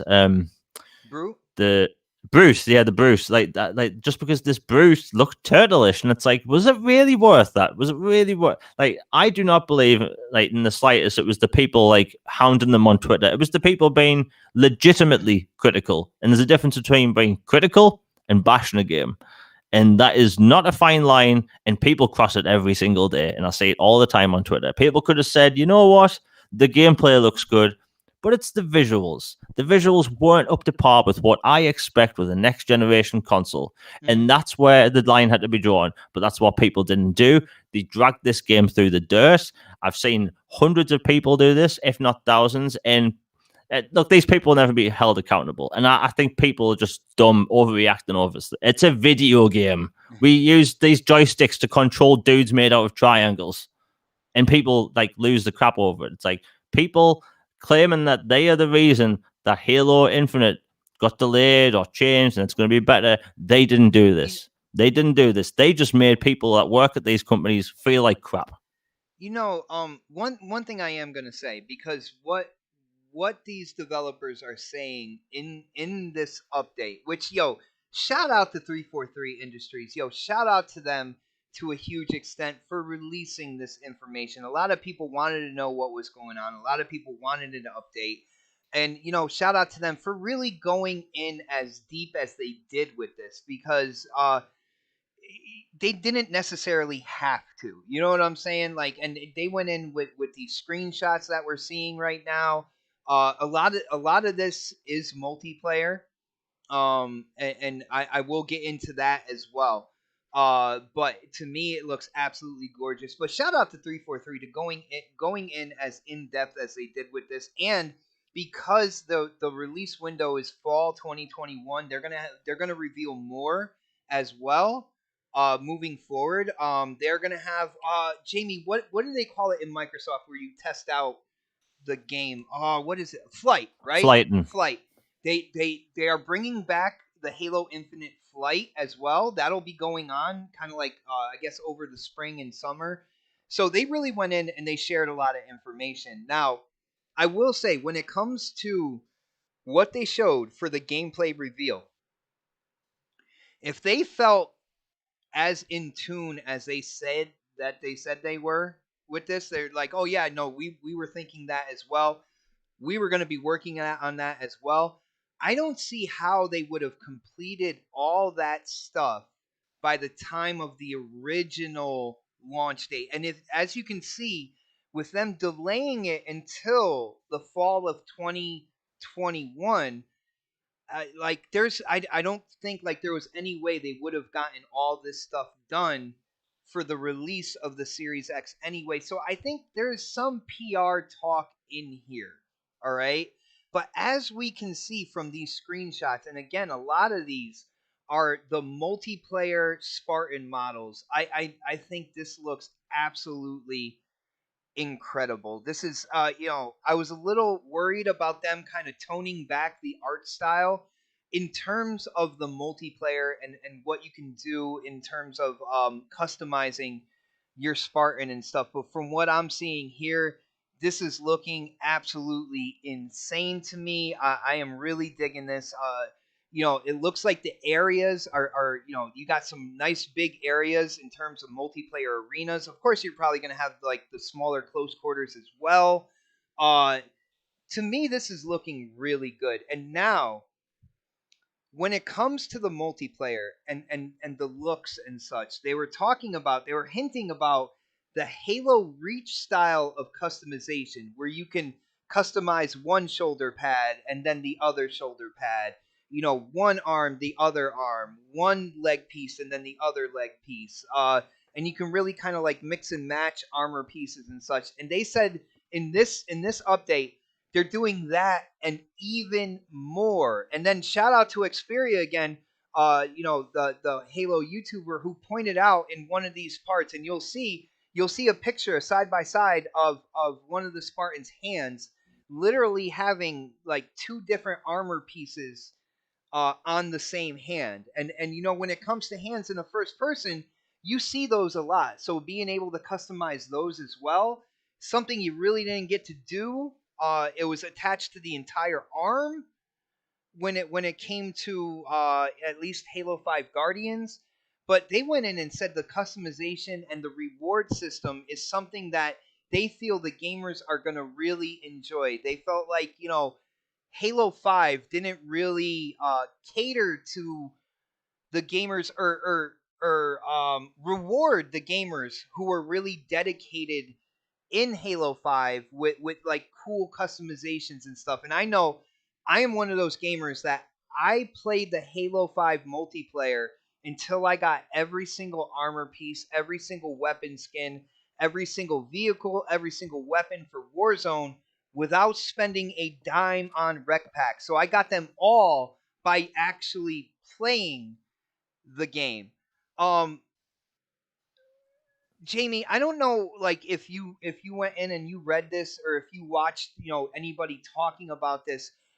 What did you hear about the multiplayer in terms of customization? I know something that is kind of like is a little critical within the Halo community, and that's the color of the armors, the coatings, which is different than what they have normally done. But so far, with what you're seeing, what do you think about how these multiplayer arenas look, and how these multiplayer armors for your Spartans? Well, how do you think they're coming along with what you're seeing here, man? Right, so my problem with the older Halos, and that goes 1 through 3, is that I feel like in 2020 especially, it feels dated. Like you're either a blue dude or a red dude running around in a suit, and it's like what's that thing you have in the US, laser tag? Like Yes. it just looked like people playing laser tag in made up outfits, but like with sci-fi, I keep digging into this. Like with sci-fi, armor should look like armor, right? That's why people like the N7 armor in Mass Effect, because it looks practical. The armor on screen right now looks practical. I love the look of this new armor. and it's reach style, which means you're going to be able to put different pieces all over the place, which whatever you want. Do you want like a grenade belt? You can have that. Do you want extra armor on one shoulder? You can have that. And it's taken what I liked about Reach and with these new armor styles, and like it just looks so like that armor looks so cool, man. Like so cool. And it just screams to me so like like you can make it as sleek as you want, as you're seeing with as they're showing the Spartan rank 152. They're actually showing the coding that you can get if you max out your Spartan rank in Halo 5. You get that white, black, and red armor coating as kind of like your reward for doing that, but in Halo Infinite. But I like the fact as when you see that, it's nice and sleek if you want that kind of like sleek mobility type look to it. But then they also have that grenadier look that you were talking about. You want a grenade belt? Of course you're going to have to earn this stuff as well too, which I actually I like that. I like earning these things. I like, doing certain things that will reward me with stuff I want. But you can make them as big and as bulky as you want. Big shoulder pads on the sides, stuff like that. Make them a true like Spartan grenadier. I gotta say I love where they're going with at least the multiplayer armor looks, man. But keep going, Jamie. I'm sorry. I get excited about Halo, bro. Like I'm surprised I didn't cut you off 4 times just to say more things about this, man. No, it's all right. It's just when it comes to this armor, do you know what this new armor tells me in the way the new weapons look? It tells me that they've settled on an art style finally for the entire universe. Because like if you play Halo 4, I'm going to stick to Halo 4. So Halo 4's like the armor plus with the world and like the officers' uniforms, like everything seems like it's from one singular world. While as the older Halo games, we've got this blocky tank, we've got this blocky soldier, and it's like it didn't really, nothing felt connected to me. But in this new Halo game, it feels like everything's part of this, how should I put it, singular universe that's connected. And like I shouldn't be playing a game like Halo Infinite where the campaign looks realistic, air quotes, and then in the multiplayer you're running around as blue or red soldiers. Like that just takes me out I of still think you're gonna be blue or red. Don't get it twisted, because there is a red versus blue mentality. It's integrated in the multiplayer experience, but I think it's going to be more nuanced. I think your style for your Spartan armor is going to shine through a lot more in Infinite, even more than it did in Halo 5 Guardians. I'm excited for that, brother. Like, I mean, like in the past, like I of course, they're going to be blue and red. But my problem is that they were oversaturated in the amount of red. Like, Yes. why is the entire soldier red? Why can't it be like again a red stripe on an arm? Why can't it be like a certain red helmet or something? But like the entire dude, including his under armor, doesn't need to be red. Like that makes no sense. And like if you watch like the CGI trailer for the Halo 5 multiplayer, that basically describes my thought on how people perceive Halo multiplayer. Red dude versus blue dude. Right? They can make it work in 2020 without going too red, too blue, But what's funny about the screenshots is the screenshot on screen right now, and I love this, by the way. The developers put out screenshots with Spartans running. Okay. And I love that, because the one thing I cannot put up with people online saying is that, oh, the sprint thing, and they put out a multiplayer picture with sprint in it. No, dude, I did not even think about that, brother. You are so wow. That is incredibly detailed, and that is a great point, because he was running off of that ridge to jump into the arena. We'll see it as it passes by again, man. But that is a great point. I didn't even pick up on that, bro. And the thing is, I had a thread going on Twitter the other day, and I just posted it. And this was a test, by the way. I was saying I like the look of Halo Infinite gameplay. Not much. That was it, and literally a 15-second clip of Halo Infinite gameplay.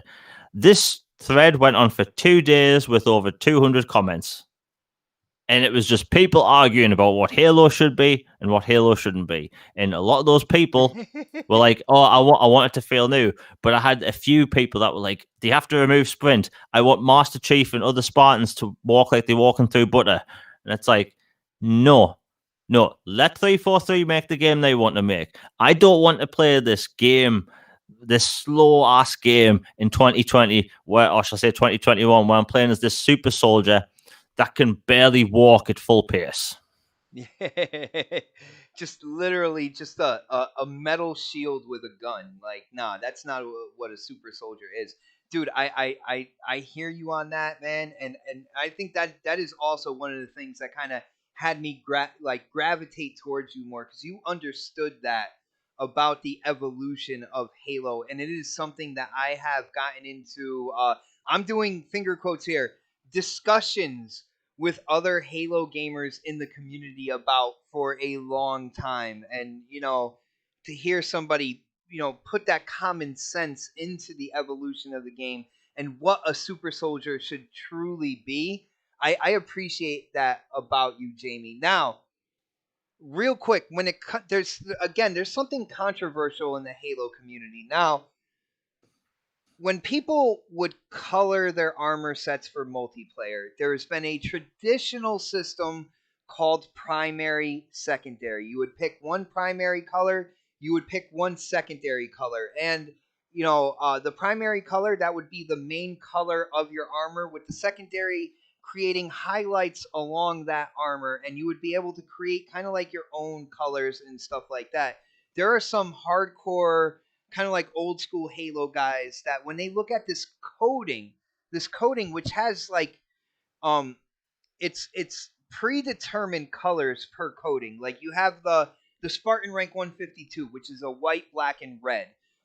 You'll have other codings that you can pick from, and the way I've heard people explain this is, in older Halos, if I wanted a gray and black Spartan, I would just pick gray primary, black secondary, and I would be able to have the Spartan I want. He's like, and what they're doing here is they are locking basic colors behind either challenges or promotions or stuff like that when they're just basic colors. And me myself, I actually like this better. I think we're getting more detail. We're getting more creativity when it comes to how these colors are laid out per the armor. Now, yes, you have to earn certain coatings. You'll be earning coatings for completing campaign missions.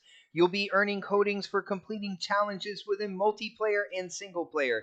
You'll earn coatings for doing this. You'll earn coatings for doing that. They'll have premium coatings. There's going to be events, and you're going to earn coatings through special limited time events, and of course, marketing promotions and such. And you know what, guys, I really don't think it's a big deal because to me, they look so good.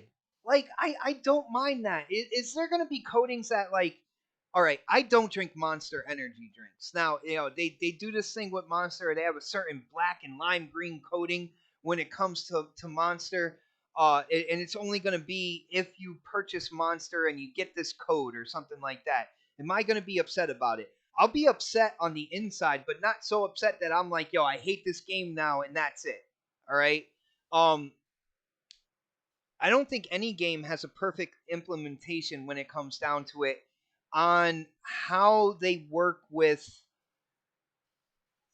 I almost want to say monetizing customization. Maybe down the road you would get a chance to buy those skins instead of buying that Monster Energy drink to get that skin.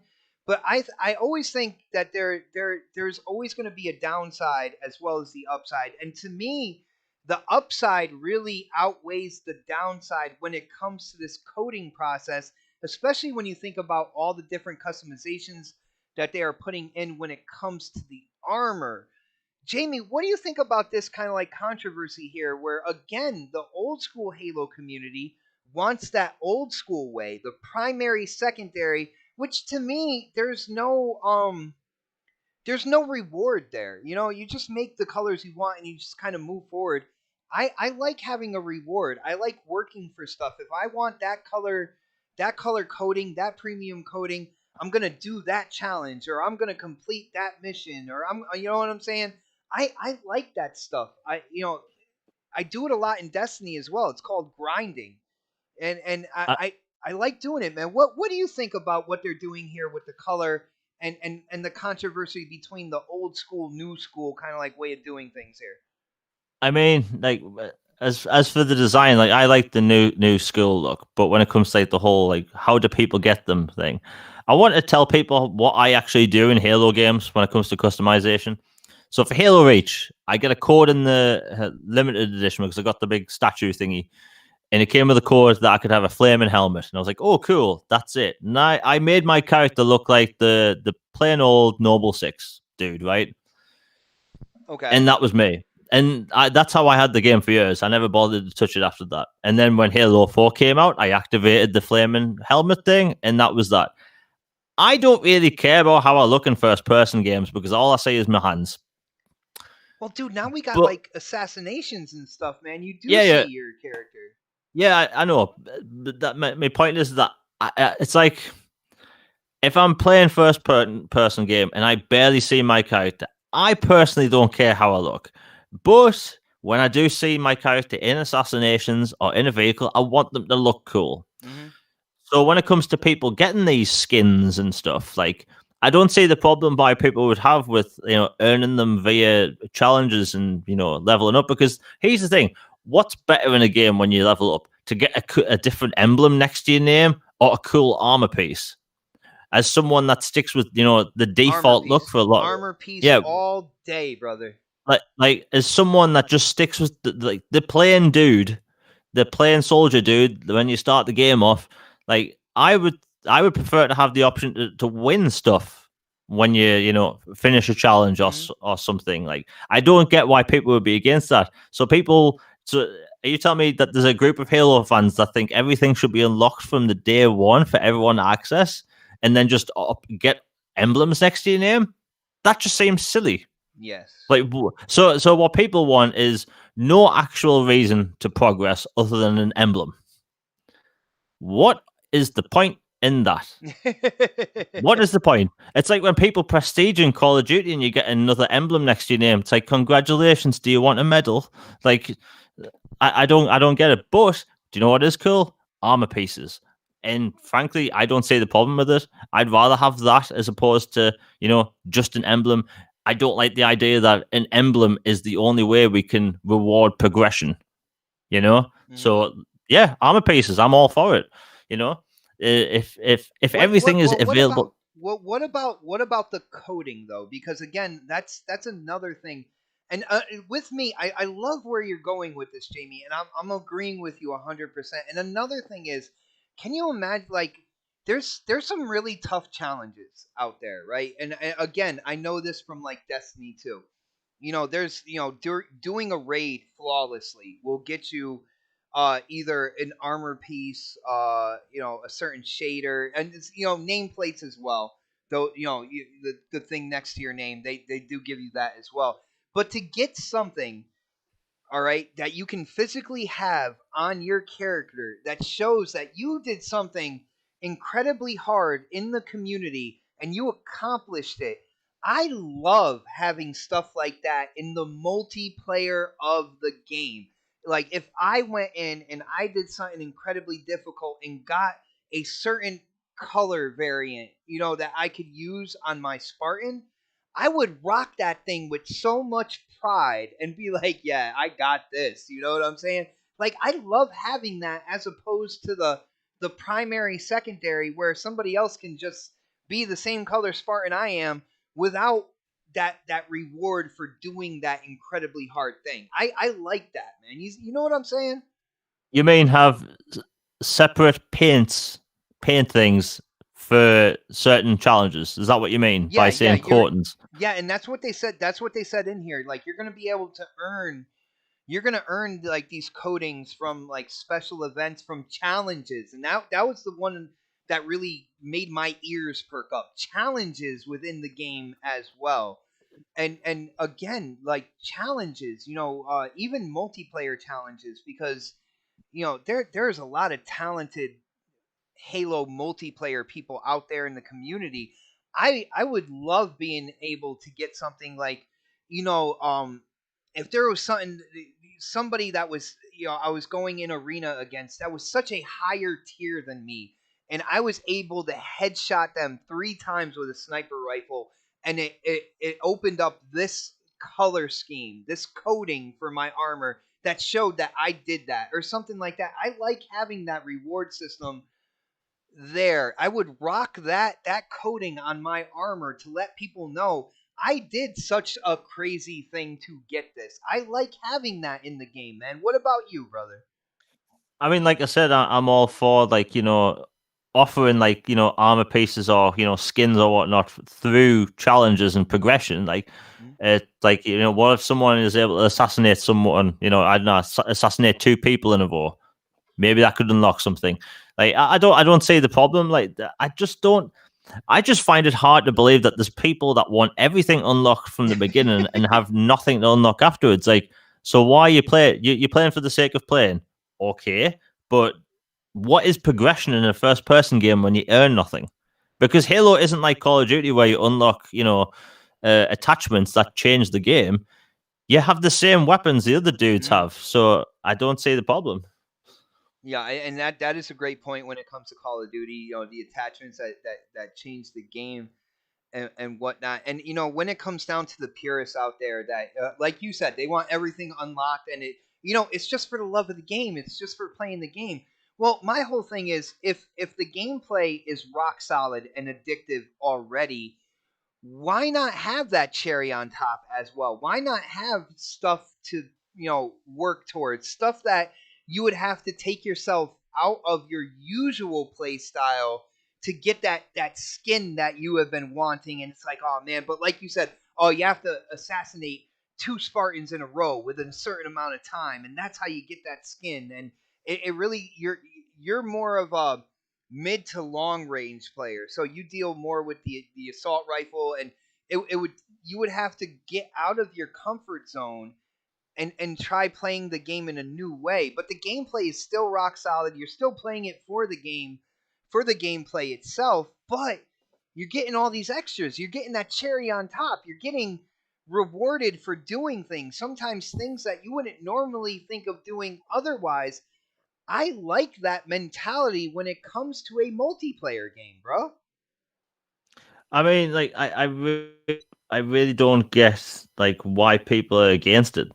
Like I find that very hard to understand. Like the thing is, like when I played Halo Reach, you unlocked armor pieces, and at Mhm. the time, I was pretty certain that everyone enjoyed earning, armor pieces through like that as well. So it's like I literally, I don't understand the issue. Like, shouldn't it be okay to earn something rather than just, a logo? And that's the thing that I want to go back to Battlefield 3 for a moment. So Battlefield 3 is the game that got me into Battlefield. I thought it was amazing. And what did you get in that game? You unlocked weapon attachments and new weapons through the game. But down the line, they added these little not they weren't microtransactions. It was like £15, or it might have been like $25 or something, and you could unlock every weapon available and every attachment for that class. And people were like, "What?" Like that was because you'd have all these newbies on Christmas Day, right? That just got the game and they got like a £15 like gift card or something, and then they'd buy out the sniper class, and then they had access to everything, and then you'd have days where the map would just be flooded with sniper classes, fully Oh loaded. no.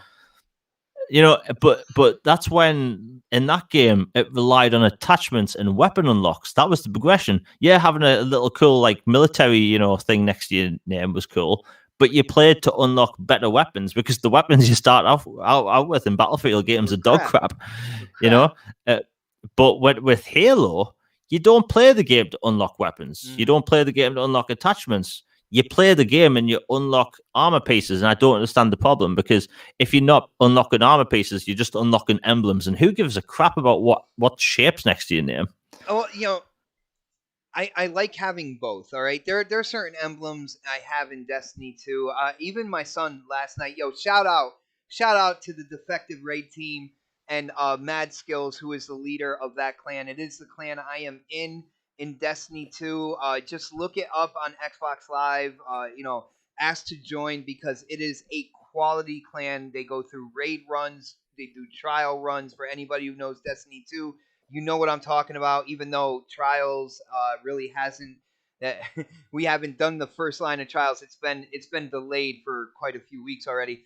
But uh I do like having emblems, but I like having both. Now, real quick, I just want to shout out Sir X Man hitting up that super chat one more time, brother. And I like what he said here because I can definitely relate to this. He says, my son loves headshots with a pistol, and he's good. And the thing about it is, when there is a quality pistol in a Halo game, that is one of the most satisfying things in the Halo franchise. Having that quality pistol that has that punch for those headshots really feels good in Halo games. So shout out to you. Shout out to Pong Soul who says to me and you, and this isn't a super chat, but I love this because it's about his work, and I love that we did this for him. He says, "Fantastic show, gentlemen. Help pass the last hours of work. Appreciate you both." So in other words, we helped him get through the last hours of work. I know that can be grueling sometimes. Sometimes, you're just staring at the clock. You're doing your job, you're just staring at the clock waiting, and it feels like that second hand is almost going backwards at times. I know when I'm working, I have to tell myself time doesn't go backwards. Time doesn't go backwards. I'm always like 1 minute closer to getting out of here, and that's what I think of when I'm working. So I appreciate you, Pong, about that. And Jamie, again, I got to agree with you. As long as it's not something to grind to change the gameplay to give you an advantage, I don't understand why people would complain so much. Now, when it comes to like their promotions, when it comes to like Monster or let's say Doritos or Butterfinger, now there's a Butterfinger one as well. That I mean, it is what it is. I'm not going to be too upset if somebody comes out rocking that yellow, that kind of yellowish color that would be on a Butterfinger wrapper with like say like a chocolate brown arm, because that's the skin that they got for buying two Butterfingers and getting a code for that. There's got to be other they got to do promotions. That this is a Not only that, it's free to play. The multiplayer is going to be kind of like it's separate, free to play, and it's got to last on its own. It's got to, they got to continue to put content into it. But I think these promotions also help with building the fan base to a massive extent. So when they're adding the content, they're keeping more people immersed in the game as well. It's just a promotion tool at the end of the day. And I look at it as, if you don't like Butterfinger, you're probably not going to like that skin either. You know what I'm saying? Because it would be kind of reminiscent of whatever product it's coming from. You see what I'm saying, Jamie? Like, I don't think it's that big of a deal. It's not a big deal. Plus, Okay. when it comes to Butterfinger, if you live in the UK, you don't have to worry about that brand because I think there's too many chemicals in that to actually sell in the UK. So, well, Jamie, if you want that skin, let me know, and I will do my best to try to send you two Butterfingers so you can get that code, or I might do the hard work and then get the code and just send it to you so you can put it in for your Spartan. If you want something like that, brother, I the I will do it the for funny you. thing is that I don't see. Maybe I'm just one of the few people that just doesn't care about skins. I really don't. I really don't see a problem I with it. like it. I like it, man. I like skins and armor pieces, bro. I do. Like, to me, it's just, oh, it's another thing. Like, the problem is with me is that when I play a first person game, I don't really give a crap about what my character looks like most of the time. Like, I'm the person that played Skyrim and put maybe 5 seconds into the character creator. And I know people who've gone into Skyrim and spent like basically like hours putting their character together, dude. Yeah, and the thing is, I'm just like, let's get into the game. That's just how I am with games. Funny enough, there's something else about Halo I've seen people complain about, and I think it's worth mentioning. Um, So when it comes to Halo Infinite, I noticed a lot of people on Twitter yesterday were mentioning the rating of the game, which I found very peculiar because we've had this conversation before. We had this conversation in 2015 with Halo 5. Right. So people listening, if especially if you live in the US. So there's this worry that Halo might be a team rated game.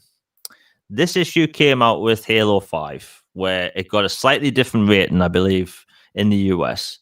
The reason why it wasn't an issue is because it wasn't rated differently anywhere else. Rating boards change their stance on things over time. So Mm. while something may have changed to 10 in the US, in the UK it's still rated 15. Like our ratings are different, but like we're still getting the same content. So when a game and if Halo gets rated for 10, we know for a fact we're going to see the clickbait for this. We know for a fact people are going to go over the top and say they're damaging Halo by making it for kids. The truth is that the ratings board for the UK and for the other all the other Halo games, it hasn't changed. But in the US it has.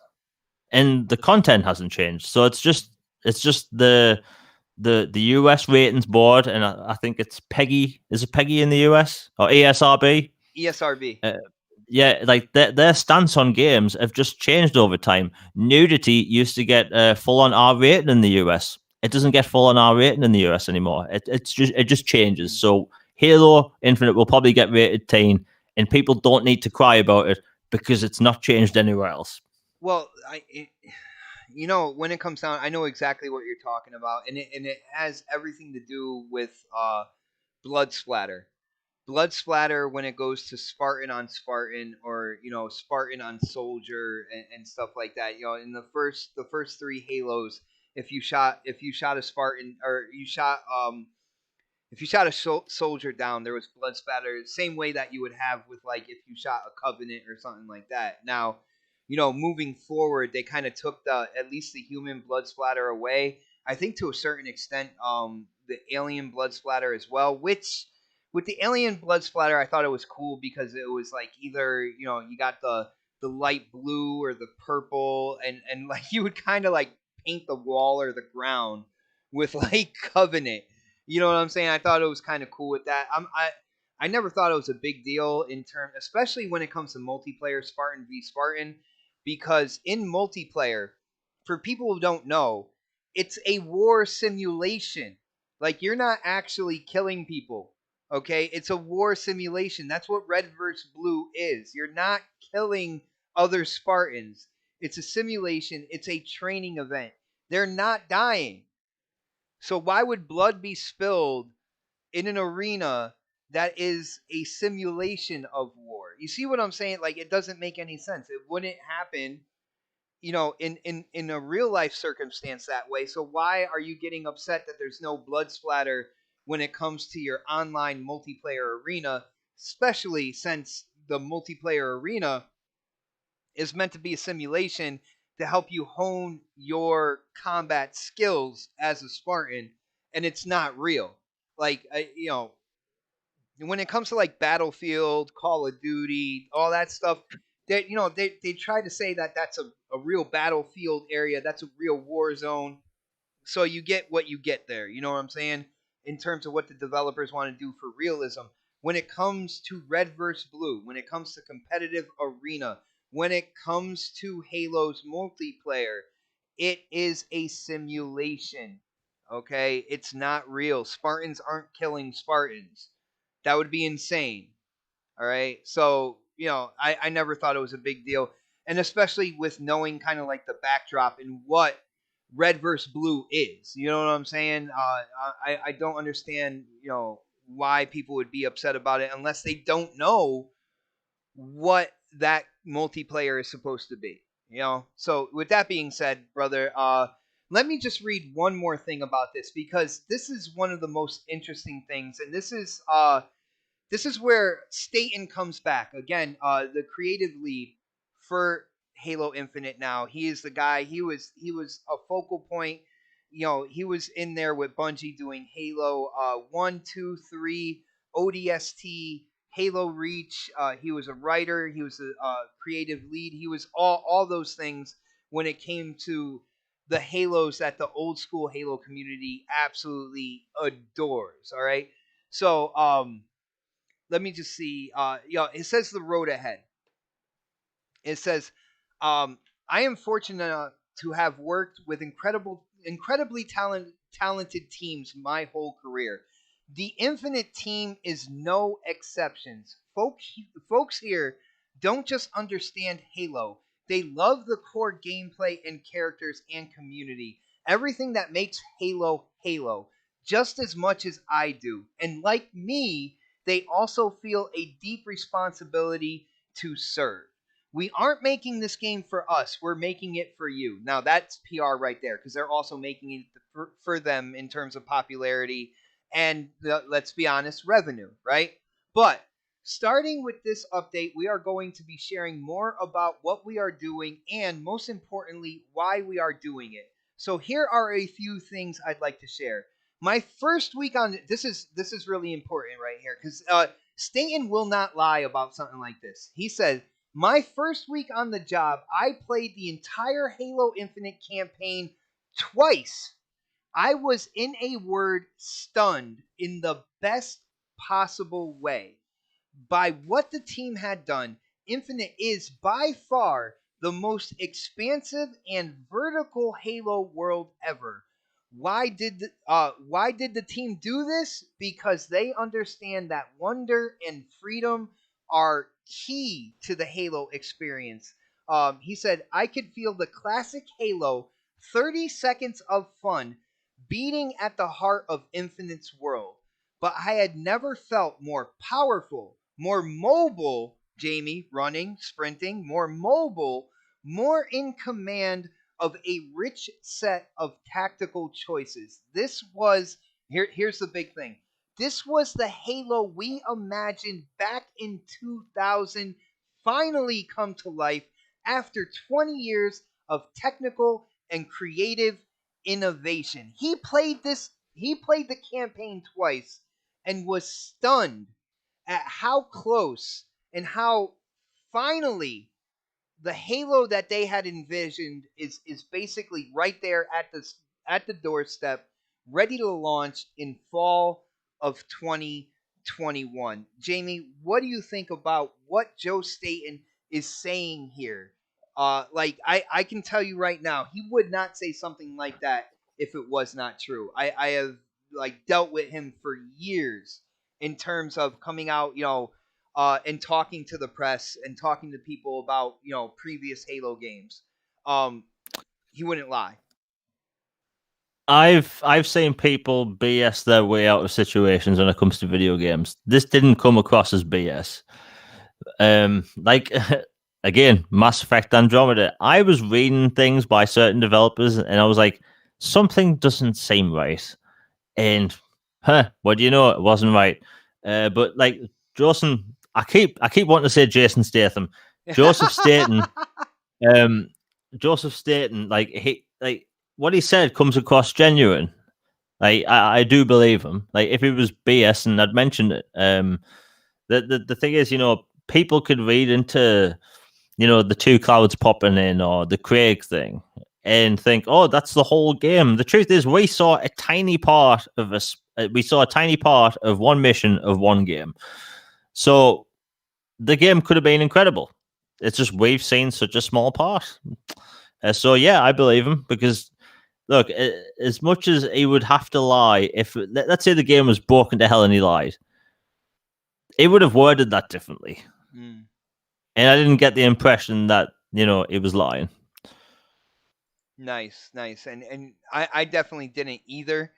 Um, I was shocked when he said that this is basically the Halo that they had envisioned back in 2000, and I am really interested in that. I think it is also really interesting calling it more vertical because you look at and we finally have a name for it. Those walls that those pillars that are all put together to create walls, they are called hex walls, according to 343. And I can just imagine having to climb your way up these things to get to new areas, or finding caves and that have roots that climb upwards and stuff like that. Being that vertical as well. I gotta say, all in all, man, I am really excited for this. I know we do have some time to wait here, man, but I am all aboard. I already cannot wait for new information about Halo Infinite, and they had just dropped this now. Jamie, it is quarter after 8 here. So 8, 9, 10, 11, 12, 1. It's like quarter after 1 there. Is there any other, cuz we did have more topics. Is there any other like one last topic you want to cover, or are you ready to like wind it down now, man? It's up to you, brother. I think that's good for this week. All right, yeah, yeah. And again, we dove deep into Halo, but yo, Jamie, you gotta admit, it was really big. Yeah, it was really big news.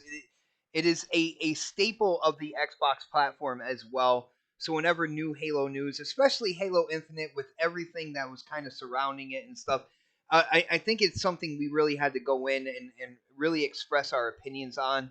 And I think we covered it pretty well, brother. I think we did a good job.